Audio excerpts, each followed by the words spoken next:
Yun o, maglilinya tayo ng kuryente ngayon dito sa kubo. Maglalagay lang tayo ng dalawang ilaw, dalawang outlet, yun. Tapos isang switch, yun. Kasi yung switch natin, tugang na. Baga, nagkasama na ito, tugang. Pero separate, partner niya na, separate. Separate naman yung buhay ng ilaw sa labas, tsaka di sa loob ng kubo. Dito lang naman tong area nito. Yun. Ito, sa labas at ito sa loob, ayan. Baga, tugang magkasama na siya. Pakita namin sa inyo kung paano maglinya. Tapos dalawang outlet, ayan. Ito yung outlet. Gamitin nating outlet is wide series na Panasonic para kahit naman sabihin natin kubo lang, maganda naman. Tapos, yun. Isang breaker lang gagamitin natin kasi mababa naman load. Pero, 20 amps na MCB yung gagamitin natin, yun. Para, protection din niya kasi tatap lang to doon sa kuryente ng owner. Doon lang yung malapit lang, mga 50 meters lang ang layo. Yun. Tapos, nakatap siya, wala siyang sariling service entrance or metro. Yun.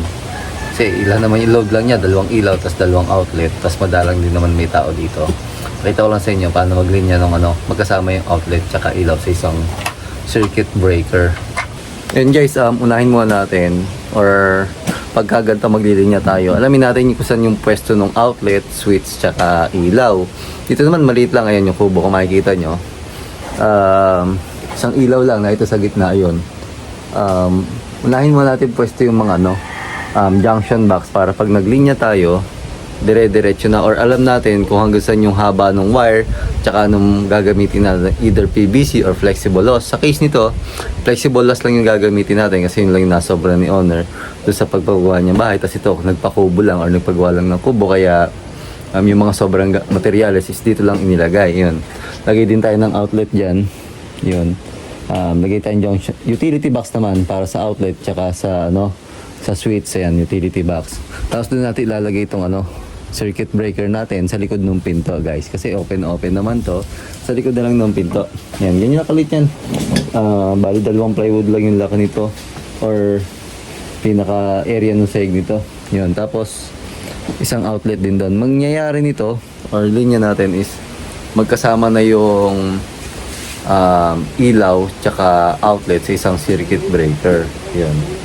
Gagamit nga din pala ako ng itong adapter para dito sa flexible. Iba yung adapter nung meron ako dito. Pang PVC tsaka pang flexible. Ito pang PVC to, ito pang flexible. Kasi bakit hindi to pwede sa flexible? Yun kinabit yung ganyan.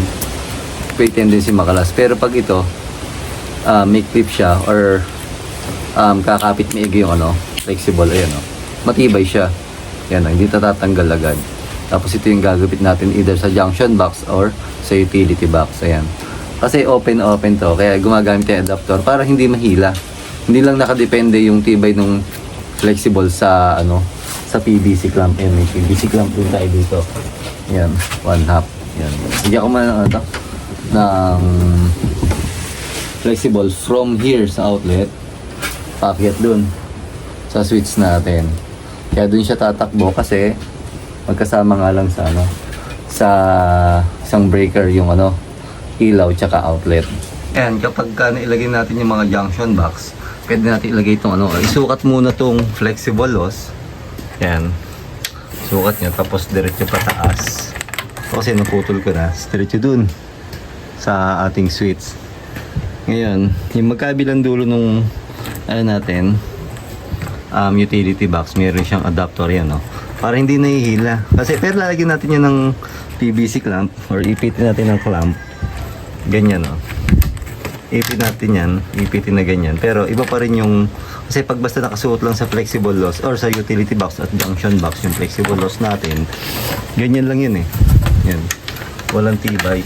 Yun makikita nyo walang tibay ito. Kahit ipitin nyo ng clamp, may tendency matanggal yan. At the same time, medyo maduming tignan dito sa loob pati Yan. Kaya dapat igamit yan ng adapter. Yun Huwag yung PVC adapter kasi pag yung PVC adapter, dapat yung flexible connector. Kasi pag PVC adapter, meron yung nakalabas dyan, may tendency hindi niya maikabit yung ating outlet o yung mga fixture na ilalagay dito like switch.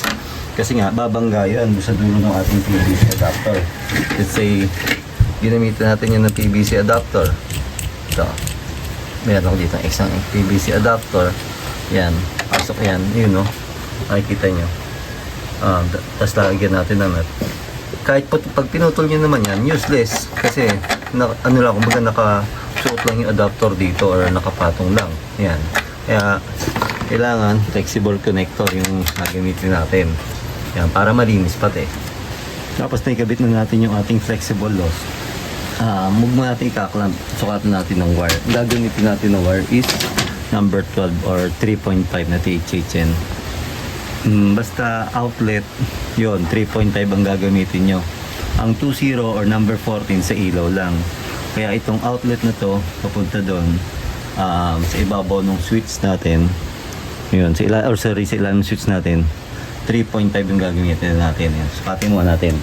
Ito. Yan, diretso siya dito. Yan. Mag-allowance ko yun. Mga sandangkal. Tapos, yan. Bed nyo lang. Yan naman flexible loss. Papasok yun ng PVC. Ang wire dyan. Yan. Kailangan maganda lang yung pagkaka-bend nyo. Yan. Para pumasok ng ayos yung flexible loss. Ayun, no? Dire-diretso lang yung pagdaan natin. Pasok. Yun, no? Ito na agad. Yan. Yun. Yun, no? Pasok na siya yung ating dalawang wire. Yan yung kabilang dulo niya. Sa ibabaw ng PVC na, para sa switch natin dito sa utility box. Ayan. Pwede natin ito ilagay yung ating outlet dito, guys. Ayan. Ito sa news outlet natin. Yung ating outlet, tugang na Panasonic wide series na, kasi baka gamitin ni owner dito is yung bilog plug. Hindi na niya kailangan pa mag-adapter. Yan. Ito naman yan, strip lang natin. Doon sa pag-strip natin ng wire, yung ating outlet, kahit sa switch may gauge siya na yun, kung gaano kahaba lang yung strip natin. Pwede niya isukat kung wala kayong idea kung gaano kahaba yung strip. Then gamit kayo yung wire stripper. Ito yun. Ito yung wire stripper na to, galing nga pala kay Engineer Amon Pangilinan ng Tool Express. Yun. May mga shop siya sa Shopee or online na Tool Express, guys. Yun. Kung gusto yung avail yung gantong wire stripper, yun. Pwede siya sa 3.5, 2.0, 5.5 yun. Tapos napapalitan siya ng blade. Yun. Tapos may cutter din siya. Ito yung cutter niya. Pakita ko. Yun, no? Pwede nyo pang-cut din ng wire siya, guys. Yan. So, napakabilis mag-strip. Ang kagandahan pa doon, hindi masusugatan yung ating wire. Yun, no? Yan, yung copper natin hindi masusugatan. Yan. After nyan, pwede natin ikabit si outlet. Yun. Pasok nyo, ganun. Yun. Medyo napahaba pa rin pag-strip ko dito sa isa. Ayan, kasi mas maganda, sakto rin pag-strip nyo kasi para wala nakalabas na copper dito. Pagka nga pala yun, nalagyan natin ng wire, pwede natin itong i-clamp para i-secure lang natin yung ating flexible loss. Baga, para hindi rin siya naagalaw. Gamit lang tayo ng PVC clamp. O yan, secure lang natin. Tsaka, pag naka-PVC clamp siya, malinis siya. Maganda siyang tignan din. Yun na nga, nakasecure yung ating yung ating linya. Yun, hindi siya magagalaw or hindi siya delikado na pag nabangga, pwedeng maputol or pag gano'n, kumalat or makasigabal. Yan. Then, ayan, ito na yung wire natin dito. Yung pataas naman. Ang papasok naman na wire dito, 4. Bakit 4? Dalawang 3.5 or 12. Ayan. Tapos, dalawang 2.0. Kasi, yung dalawang 3.5 para sa line 1 tsaka line 2 kasi kakabit natin yung outlet. Pero kung switch lang to at walang kasamang outlet, 3 lang. Yung line 1 lang para sa switch. Ngayon, yung dalawa naman na 2.0, yun yung return ng ating ilaw galing sa ilaw sa labas tsaka ilaw dito sa loob. Yun. Ito, pag dalawang 3.5 yung ginamit natin, lalagyan natin siya ng marking. Ayan. Bawa, ayan, dalawang wire, 3.5. Tuloy natin. Tapos, lagyan natin siya ng marking.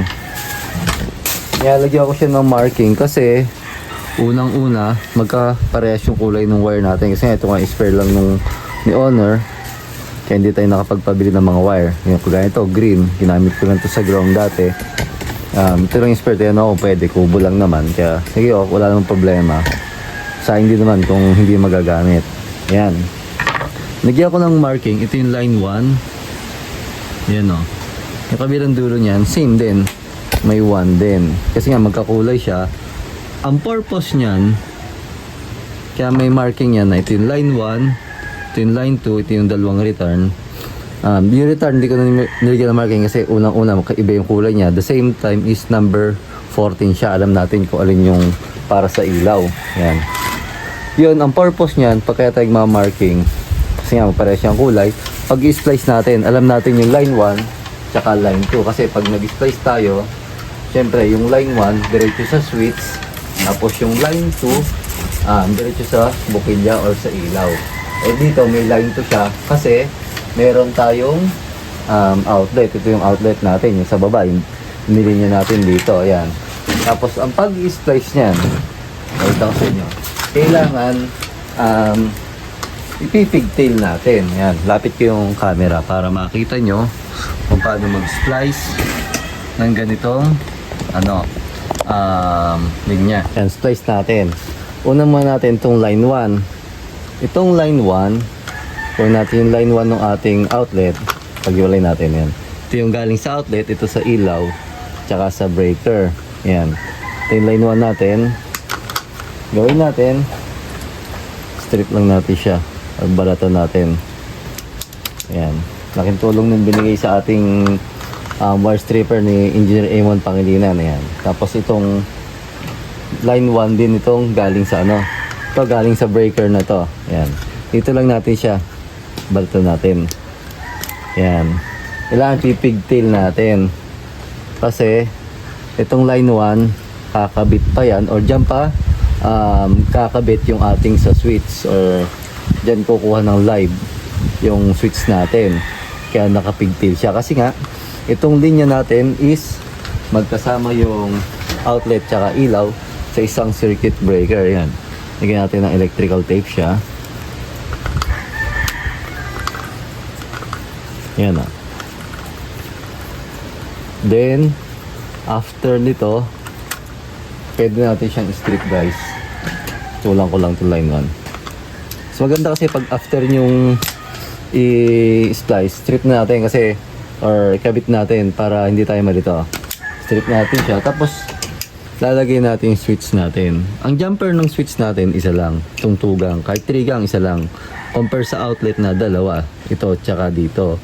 Kasi, pag nilagyan nyo ng jumper ito, pag binuhay nyo yung switch na yan, yung kabilang ilaw, mabubuhay din.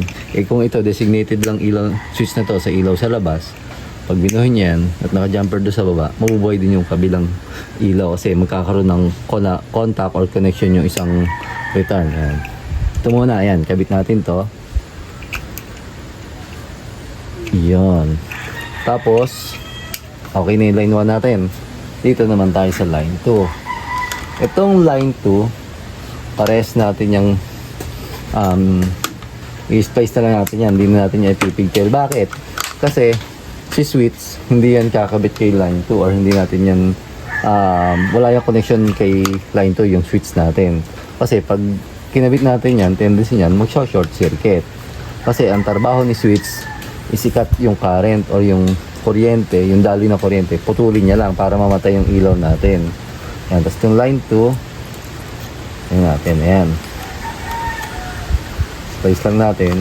Gamit yung pliers. Yan. AIM tools. Galing ulit kay Engineer Amon Pangilinan. Yan. Gusto mag-avail ng mga pinapakita kong tools. Yan. Ano nyo lang si Engineer Amon Pangilinan sa Tool Express guys. Pwedeng Shopee, Lazada.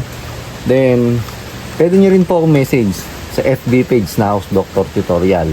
Kung gusto nyo mag-avail, kung paano mag-avail nun. Ayun. Para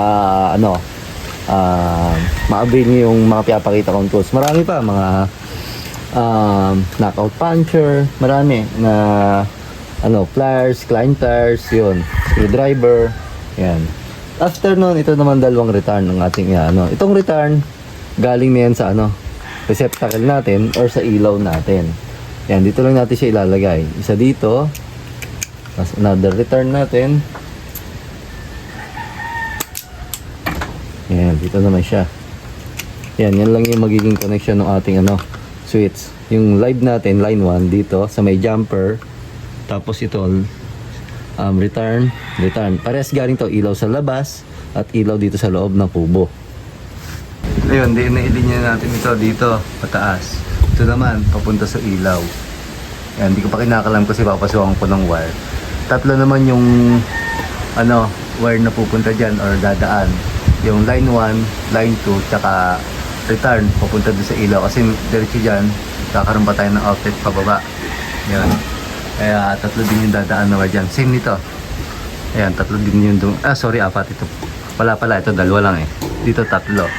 Line 1, line 2, tsaka isang return. Tapos tayo dito sa switch. Ito naman papakita ko sa inyo yung sa receptacle or dito sa taas sa junction box. Yan, 'di ba? Ang nilinya natin dito is tatlong wire, yung line 1, line 2, tsaka yung return. Kasi meron yata yung outlet papunta dito sa baba. Yun oh. Para doon saan natin, outlet doon. Ngayon, ang naging splice nito, kung doon sa switch, yung line 1 yung naka-pigtail, dito naman, yung line 2. Yan, itong line 2 naman yung naka-pigtail, then diretso kasi siya dito sa center ng ating receptacle. Then ito naman is yung ating ano, sa ating ano, return. Yan, galing sa switch na yan. Then yung line 1, yun yung nakadiretso na papunta sa ating switch, guys. Yan. Diretso na siya dyan, papunta sa switch natin. Wala nang magpipigtail sa kanya. Yun lang yun, dun lang, kumbaga dun lang lahat nagsama-sama. Tapos diretso tayo dito. Dalawa na rin nagpunta dito sa circuit breaker natin. Tapos yung dalawa sa line side din naman. Ayan na, ito yung sa line side natin. Tapos yung service entrance is diretso na doon sa ano, sa service entrance din ng mismong bahay nila. Yan.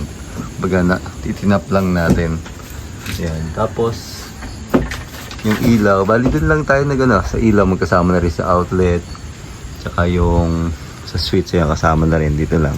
Yan, simpleng-simple lang yung naging linya natin dito.